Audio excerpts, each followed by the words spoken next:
বন্ধুরা, নতুন করে একটা ভিডিও নিয়ে চলে এলাম তোমাদের কাছে। পিএসটি ফুটবলের পক্ষ থেকে আমি তুলসী।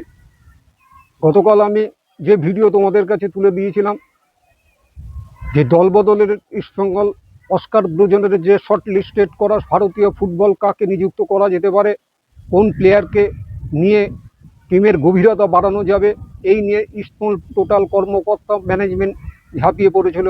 এই সংক্রান্ত তোমাদের কাছে আমি ভিডিও পৌঁছে দিয়েছিলাম। আজকেরও ভিডিওটা দল বদলের নেপথ্যের মোহন এবং ইস্ট, এই দুটো দলই হচ্ছে সক্রিয়। সেই সক্রিয়তার বিষয়গুলো আজকে আমার ভিডিওর মধ্যে থাকবে। তা ভিডিও শুরু করার আগে তোমাদের কাছে যে কথাটা আমি বরাবর বলে থাকি, যে ভিডিও যদি তোমাদের ভালো লাগে তাহলে অবশ্যই ভিডিওটি লাইক শেয়ার করতে ভুলো না, এবং যারা নতুন তারা অবশ্যই সাবস্ক্রাইব করে দিও, এবং পাশে থাকা অল বেল নোটিফিকেশন যেটা আছে সেটাকে আলতো স্পর্শ করে দিও। তাহলে যখনই আমি এই সমস্ত সংক্রান্ত ভিডিও তোমাদের কাছে পাঠাবো, তাহলে তোমরা সর্বাগ্যে পেয়ে যাবে এবং তোমরা ভারতীয় ফুটবলের সঙ্গে আপডেট থাকতে পারবে। চলো আর দেরি না করে আমি ভিডিওটা শুরু করি। আজকে যে দুজন বিদেশি নিয়ে কথা বলবো, প্রথমে মনমানের হচ্ছে যে বিদেশির কথা বলবো, সেই বিদেশি মনমানে গেস্ট স্টুয়ার্ড থাকছে না, এটা তোমরা জানো। গেস্ট স্টুয়ার্ড এবার হোমসিক ফিল করছে, নিজের দেশে ফিরে যাচ্ছে স্কটল্যান্ডে। সুতরাং মনমান সেখানে একটা সেই গেস্ট স্টুয়ার্ডের মতন যার গভীরতা থাকবে, পুরো মাঝ মাঠে কমান্ড করবে, মাঝ মাঠকে পুরো খেলাতে পারবে, সেরকম একটা প্লেয়ার মনমান সন্ধানে আছে।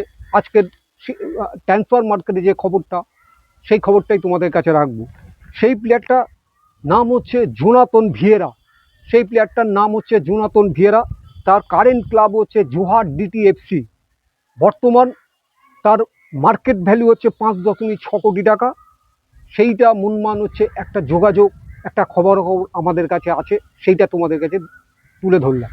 এই জোনাথন ভিয়েরা প্লেয়ারটা মূলত বাঁ পায়ের প্লেয়ার, কিন্তু ডান পাও সচল, দুটো পা সমানভাবে চলে এবং দূরপাল্লার শটও খুব ভালো। এই প্লেয়ারের যে আপডেট আছে, যে সূত্র থেকে আমি পেয়েছি, সেটা তোমাদের ভিডিও ক্লিপিংসে আমি দিয়ে দেবো, তোমরা দেখে নিও। এরপর যে বিদেশির কথা তোমাদের কাছে আমি তুলব, সেটা হচ্ছে খুব অতি পরিচিত বিদেশি।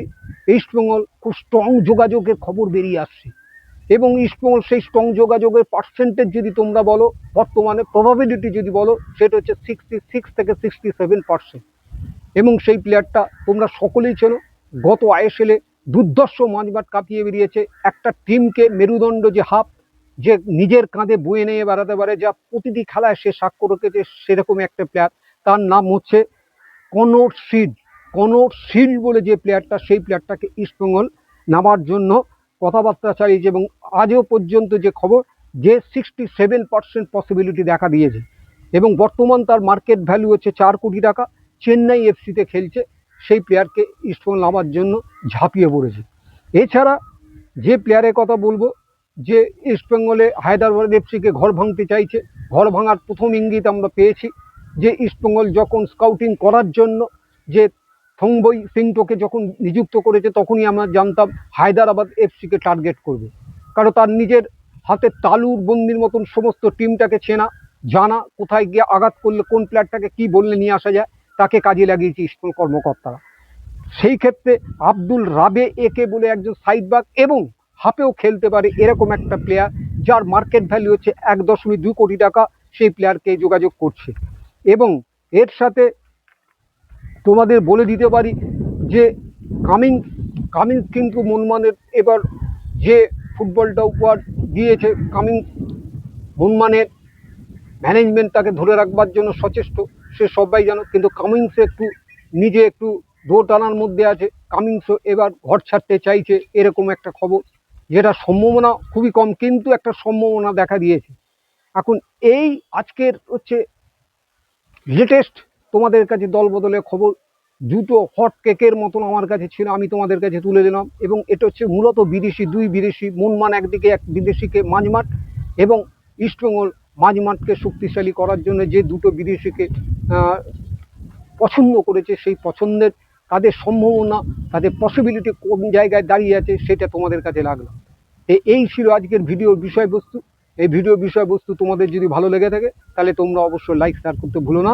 নমস্কার, আমি এখানেই শেষ করব।